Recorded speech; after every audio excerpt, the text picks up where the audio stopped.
Before commencing your case, gather all necessary materials: glad wrap, plaster bandage 4 and 6 inch, indelible pencils or permanent marker, scissors, measuring tape, ML calipers, AP calipers, alignment tools such as a plumb line or laser, goniometer, and cast sheet.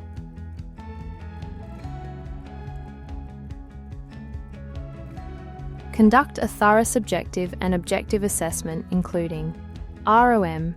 At this point, check for any limitations such as flexion contractures and areas of sensitivity on the residual limb.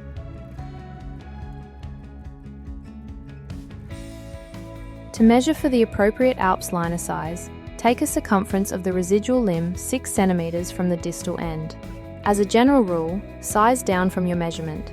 For example, if your circumference is 31, select a size 30 liner.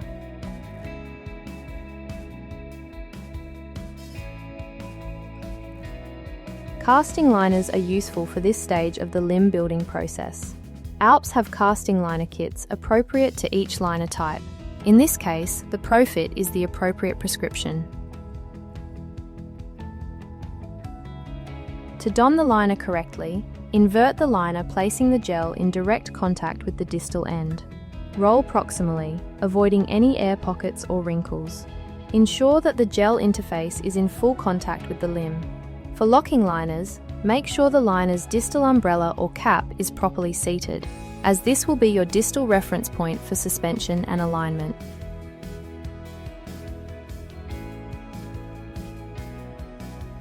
Begin at the proximal end and wrap distally.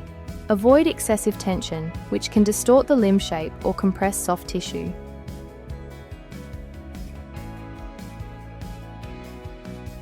With the liner in place, mark key anatomical landmarks directly onto the liner using a marker or indelible pencil. Patella and patella tendon, tibial crest and tibial tubercle, medial and lateral femoral and tibial condyles, fibula head, and markers for circumferential measurements. These markings will guide trim lines and cast modifications. Circumferences at intervals appropriate to residual limb length, ML, AP, residual limb length, sound side limb length, MPT to ground for prosthesis build height, and foot length.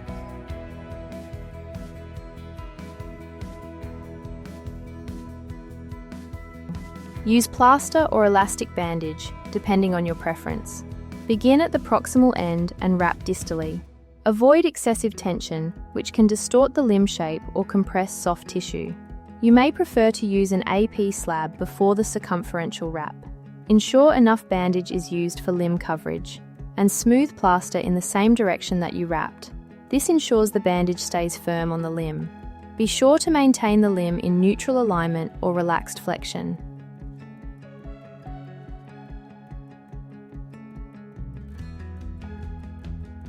Apply opposing pressures at the patella tendon and popliteal fossa. Keep at least one hand in this position at all times to maintain this location, and in the meantime, begin applying pressure with the other hand in paratibial areas. Continue to smooth plaster as it dries, which can ensure a smooth and well-contoured negative impression. Draw alignment lines, referencing the thigh, in both sagittal and coronal planes. Once the cast is removed, inspect it to ensure anatomical detail has been preserved. From here, you can proceed to modify the cast and begin the socket design process.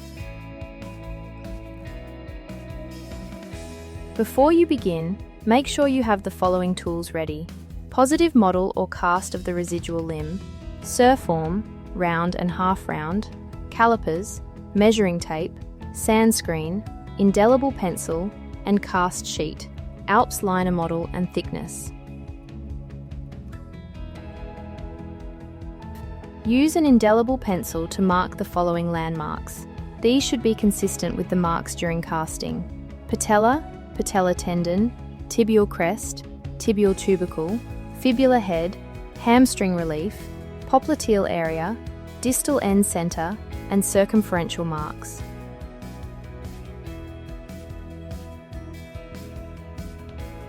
Use your markings to guide your selective reliefs and build-ups. For ALPS liners, keep reliefs minimal and well blended. The gel liner will handle most of the protection, so avoid deep or sharp contours. For pressure-tolerant zones, use your Surform to reduce to encourage controlled loading. These areas include paratibial areas and posterior gastroc. A good starting point for overall cast reductions are, for 3 mm thickness, approximately 2 to 3%. For 6 mm thickness, approximately 3 to 5%. For 9 mm or more, approximately 4 to 6%. Note, these can change depending on limb presentation, for example, fleshy or bony.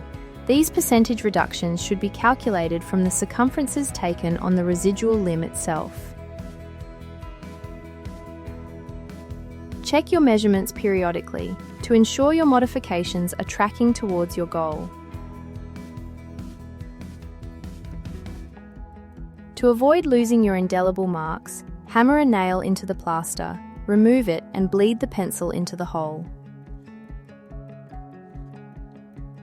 Once all modifications and build-ups are complete are made, smooth the entire model using sand screen. This ensures an even surface for socket fabrication and avoids ridges or abrupt changes in the surface which can cause liner bunching or pressure points. You can use powder or wipe a wet plaster bandage over the cast to fill any small holes.